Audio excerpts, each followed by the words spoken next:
May isang lalaki na ang pangalan ay Arthur. May bahay siya na pinaghirapan niya ng ilang taon. May sasakyan sa garahe. May trabaho na maayos ang sweldo. May pamilya na nagmamahal sa kanya. Kung titingnan mo sa labas, parang kumpleto na ang checklist ng successful life.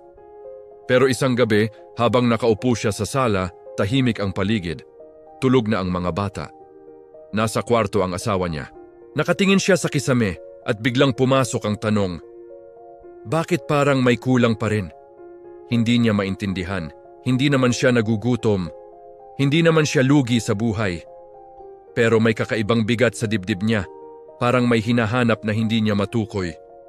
Kinabukasan, nagkape siya mag-isa sa isang kafe. Katabi niya ang isang matandang lalaki na tahimik lang ding nakaupo. Napansin siguro ng matanda ang lungkot sa mukha niya. Anak, sabi nito, mukhang marami kang iniisip. Napangiti si Arthur. Okay naman po ang buhay ko. Pero hindi ko alam kung bakit parang kulang. Tumango ang matanda.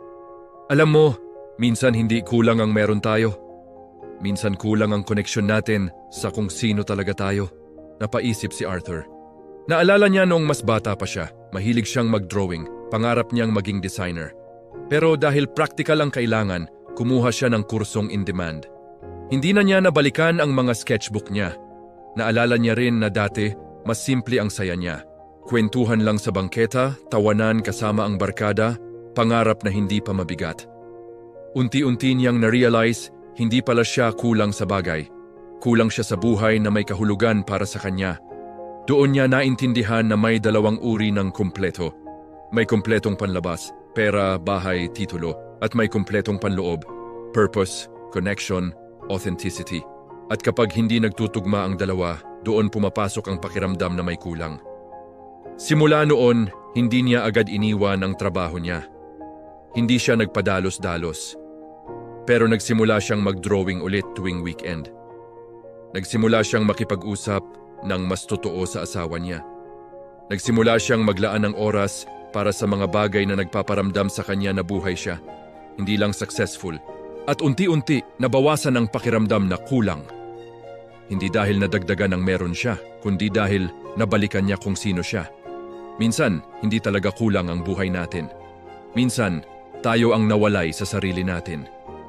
At ang hinahanap nating kulang ay hindi bagong bagay, kundi lumang bahagi ng sarili na naiwan natin sa daan.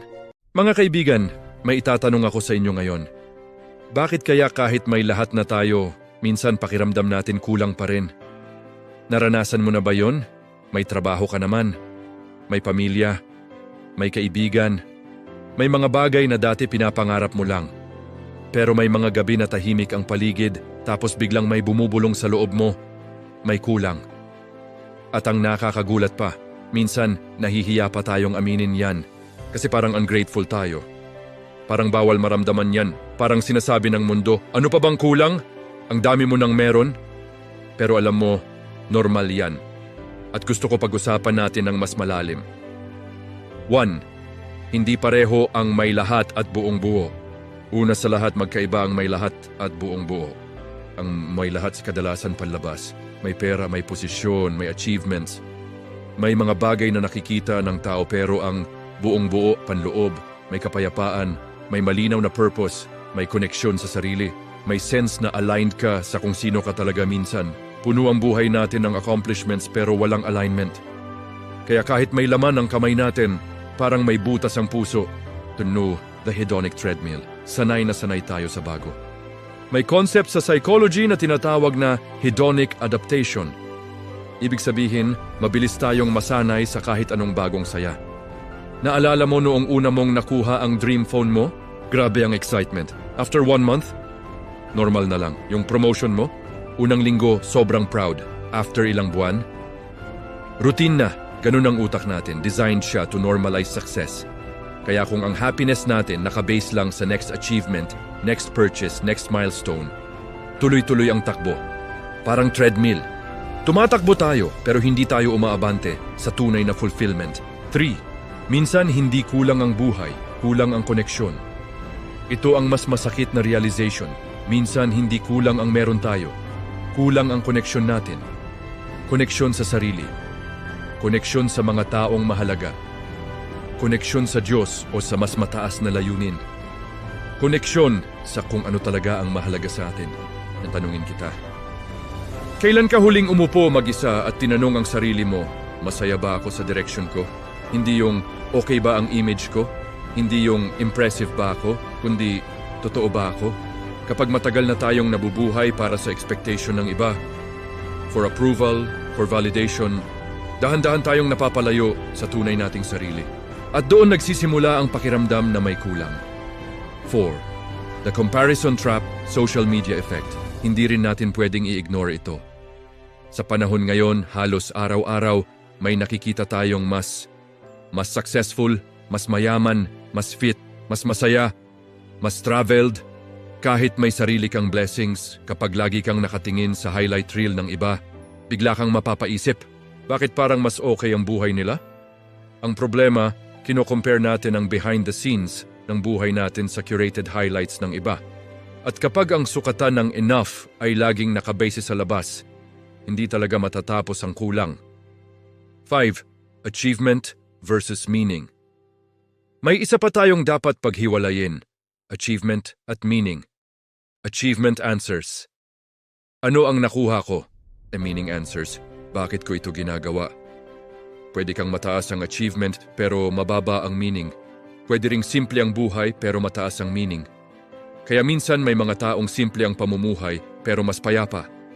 At may mga taong napakaraming naabot pero pagod na pagod sa loob. Ang tanong, yung ginagawa mo ba ngayon aligned sa values mo?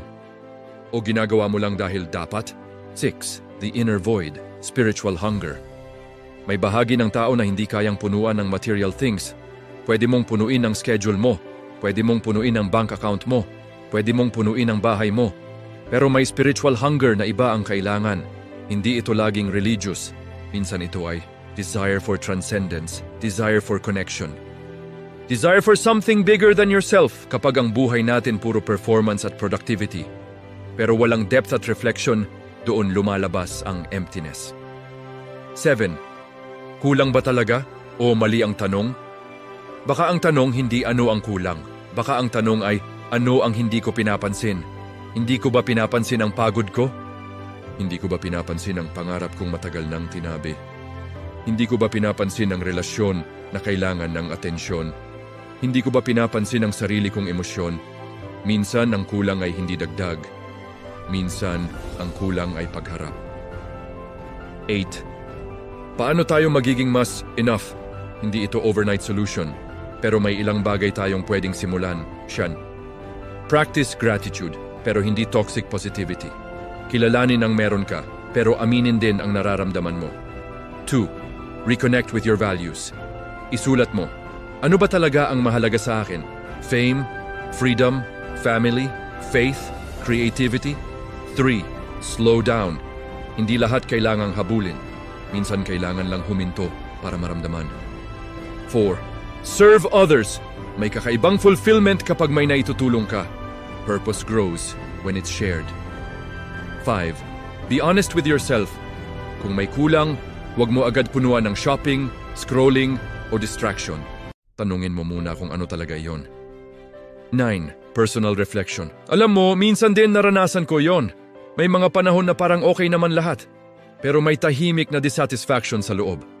At na-realize ko, hindi pala ako disconnected sa success. Disconnected ako sa sarili ko. Kaya nagsimula akong mag-reflect, mag-journal. Makipag-usap ng mas totoo, mag-prioritize ng mas makabuluhan kaysa mas impressive. At doon ko unti-unting naramdaman na hindi pala ako kulang. Hindi lang ako nakikinig sa sarili ko. So kung nararamdaman mo ngayon na parang may kulang, huwag mo agad i-judge ang sarili mo. Huwag mong sabihing ungrateful ka. Huwag mong isipin na may mali sa'yo. Baka ang nangyayari lang, lumalalim ka.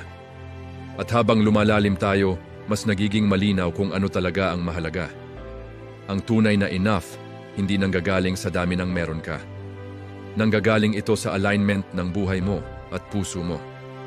Kung may napulot ka sa episode na ito, share mo ito sa isang kaibigan na baka kailangan din makarinig nito. I-like mo ang video, mag-subscribe ka sa channel na ito para sa mas marami pang ganitong usapan na totoo, malalim at relatable. At lagi mong tandaan, Hindi ka kulang, baka kailangan mo lang balikan kung sino ka talaga. Salamat sa pakikinig. Hanggang sa susunod nating kwentuhan.